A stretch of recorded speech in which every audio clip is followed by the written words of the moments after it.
An Air Serbia A330 landed at Pudong International Airport on January the 11th, making it the first plane to operate direct flights between Shanghai and Belgrade.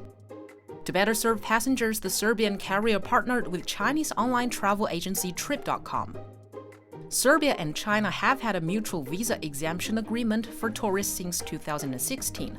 Air Serbia CEO says that bookings for the flight are looking good. The route is scheduled to run 2 round-trip flights per week. A lot of people lately deciding spontaneously to book.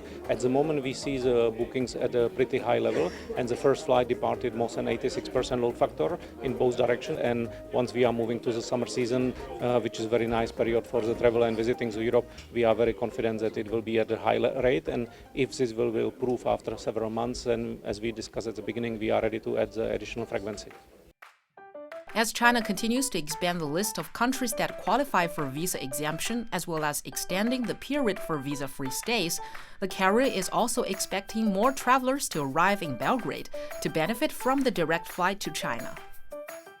We will work closely with all the tourism board authorities to promote actually not only Shanghai but all China as a destination for the people from Serbia and from the wider region, and also from Europe. I think that was a great step that the Chinese government makes as the visa policy for several European countries, as that you can get the visa on arrival, which is the right step. And I think the direct flight will make it much more easier, because the direct flights always brings the countries closer. And I think Shanghai is also a city which never sleeps, and I think you can offer here a lot of opportunities. It just need to be more promoted. China and Serbia have been deepening their economic and trade cooperation in recent years. In July, the China-Serbia Free Trade Agreement came into effect, with each country eliminating tariffs on 90% of the goods imported from the other. And it is widely believed that the new route will enhance connectivity and strengthen cooperation between the two countries.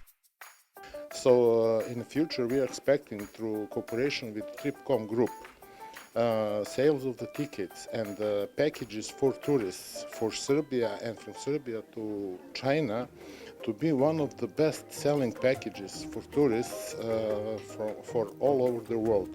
I expect tourism will be mostly the biggest number of passengers. Of course, there is lots of opportunities for business and investments from both sides to come from Serbia to China and from China to Serbia.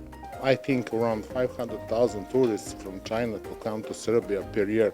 So I believe that is a really realistic number with these free flights, who is going 2 times per week. According to the Shanghai Airport Authority, passenger traffic at Shanghai's 2 airports exceeded 120 million last year, with a year-on-year increase of 29%. And during this winter-spring season, the Civil Aviation Administration of China has approved 178 airlines to fly between China and 79 countries. Among them, 57 were countries involved in Belt and Road Initiative, accounting for more than 10,000 weekly flights.